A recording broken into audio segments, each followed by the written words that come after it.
Hi, my name is Alvin Azer. Thanks for tuning in for the episode of APTV. I managed to get Brent Solomon from Seagrass. Brent's been with the Seagrass Group, which owns Meat and Wine Co., Ribs and Burgers, and 4 other brands across 51 restaurants. Brent's going to talk to us about what it's like starting a restaurant group in Australia and growing it to what it is today, is one of the leading restaurant groups across country, and now in London and in UAE, and some really good insight of what it's like to run a business humbly and nimble and looking after your staff along the way to ensure that the consistency and culture is there. 100%. So some really good insight. Thank you very much for joining. I really do appreciate it. Absolute pleasure. Thank you. Thanks, Al. What brand consistency do you have across all the brands? Like what does your brand philosophy for Seagrass? Our brand philosophy is all about the guest experience. It's about guest comes as number one. When they walk in, it's like walking into our home. We want them to have an experience that they'll never forget. Nothing is a problem within our company, within Seagrass, and we try and filtrate that right down to our staff and reflect into the way we do things. So nothing's a problem for And each of these brands have a different price point or different family-friendly versus not family-friendly experience? Correct. I think all of our brands have got the unique strengths. I think Meat and Wine Co. has been there the longest. Yeah. They all work for different sectors of the market, different demographics. Ultimately, for me, the Meat and Wine Co. is was our baby. I started our first site in Melbourne, South Bank. I ran it. You're still there, right? Yeah, yes, still there. I opened it, I ran it, got it to where it is, and that's where I started. So it's got. So you've been here from the beginning. Yes. You're one of the part owners of the I'm group. one of the part owners, correct. And you guys are all from South Africa, I think, yeah? Correct. What does that look like? South Africa. How does South Africa bring its culture into your restaurants? We've it's all about family sharing, gathering, having a good time. That's been our upbringing. We brought it from South Africa, that cuisine, that family, and that's why we talk family. It's all about family and bringing that into the guest experience. We want them to come in, relax, enjoy, and have fun, and feel at home. And that you do. So with 51 restaurants, you have 2,100 staff. Absolutely. That's a lot of people to manage. It is. It seems to be the biggest challenge in the industry. What are you doing to overcome that? Sure. Look, that is our biggest challenge at the moment. Post-COVID, that's been our biggest challenge. I think the industry's changed. People's mindsets have changed. A lot of people have left the hospitality industry. So there's been a big shift. Hence why we've got a bit of a shortage at the moment, and we've had to adjust every store's trading hours and trading days, respectively to the staff component that we've got. So staff is the sole driver of when your store trades? We can't trade without staff. So some of our stores are operating at 60%. Gosh. 5 days a week, not 7 days a week. So we're dictated by the staff component, but it's getting much better.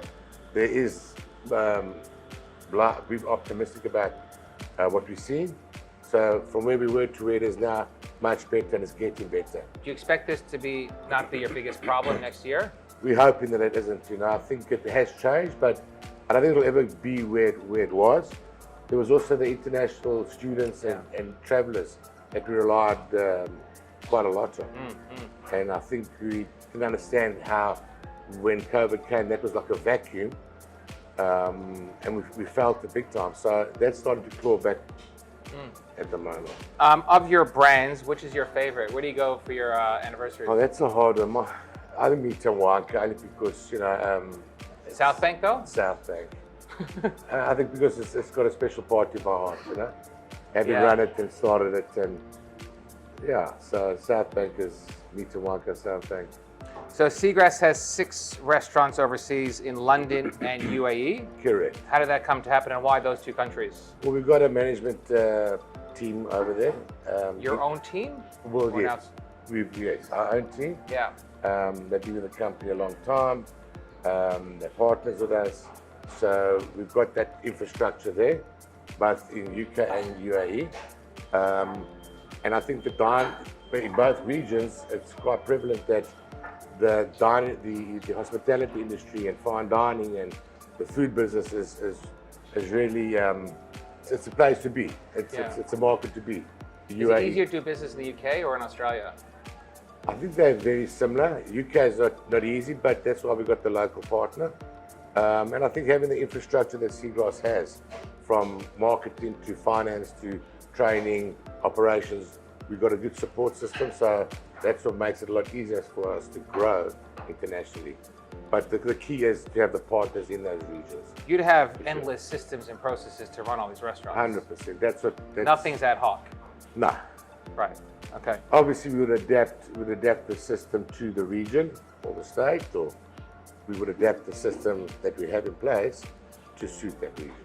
So now, when looking at retail properties to lease or to purchase, what do you look for? What are the fundamentals that grab your attention first? Well, I think having all the different, the diversity of the brands that we have, it's important to know where we want to be, where each brand demographics, where each brand needs to sit demographically. I think it's about allocating capital to which brand. Yeah. That's very important. The footprint's got to be right. The normal things like parking, easy accessibility, good dining precinct. Ceiling height's a big key for you? Absolutely, depending on the brand once again. Each brand's got certain specifics, but ultimately they're all the same, where you want a footprint that's not too hard, it works. You want a bit of inside-outside dining. The whole package has to come together. Yeah, the whole package has to come together. Yeah. It's all going to make sense for that specific brand. How long does it take you to get engaged in a property? Like when you see it, how fast do you know that this is the one? Well, we know where we want to be with each brand. Right. So that makes it a lot easier. So it's really about putting it out there, the broadest. Letting people know where we want to be. Yeah. So you at least know where we want to be. And then obviously once we establish we want to be, it's got to be a AAA site. There's so many sites available at the moment. We've got to cherry pick. Yeah. Especially when we're fighting for capital allocation for each brand, So it's not automatic that there's a site and meat and wine goes in. Right. It might be a ribs and burger site for the demographics. So as an agent, I know for a fact that you'd be getting heaps and heaps of opportunities thrown at you. Absolutely. So Yes. what do you expect the agent or the landlord, what role do you expect them to play in presenting opportunities? Like what do you want them to show you? And what role do they play in your decision making, if any? I think it's important who we deal with. It's got to be a partnership. So from the agent to the landlord to us looking for a site, it's got to be a win-win situation. If we're just winning and the landlord's not, it's not going to work. It's a partnership. It's like a marriage. So both parties got to be happy. It's got to work for the model, and the model dictates the outcome.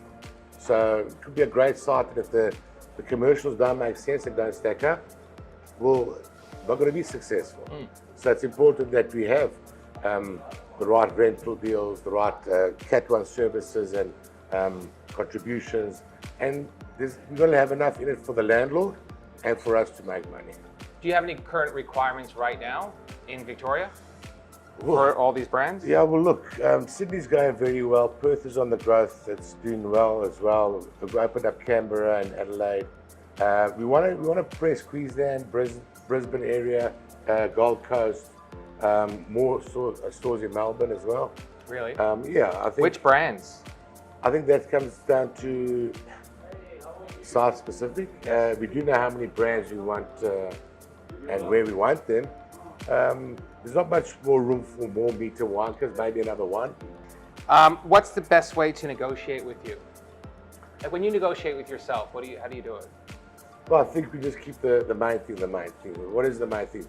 Does the model fit? Does the model fit for the site? Do the commercials make sense from the rental? We understand our numbers very well. It'll be very number driven, at the same time be people driven. It's all about the people. We talk about people first, guests second, sales third, and then the profit comes. Right. So it's all about the people. People being staff, teams, associates. Correct. Our immediate staff and our guests. So negotiating, I think it's about understanding what the criteria is and what the need is. Sure. Five Guys is the first franchise agreement you guys did in Australia, Yes. which is interesting because all your other brands you created, Correct. and that's an American company. Correct. How did that come by to happen? They approached us, and we don't do deals. We won't be doing anymore. But the nice thing about Five Guys is that we had two common things that work for us Right. and work for them.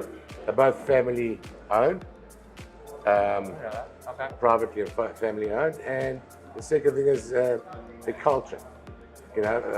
Guest first, and I think being family first and very family orientated, that's what attracted us, and we thought we'd have a go at it. So they approached us. We were happy to do it, but no, we're not looking to engage other franchise. Yeah. So Seagrass has partnered with Crescent Capital Partners. Correct. What does that look like, going from a private business to now having capital partners? It's very different, but very good. They got the skills, they got the knowledge, they got the infrastructure. They give us their support and they pass on their skills. They help us with funding, the growth, and also about allocation of capital.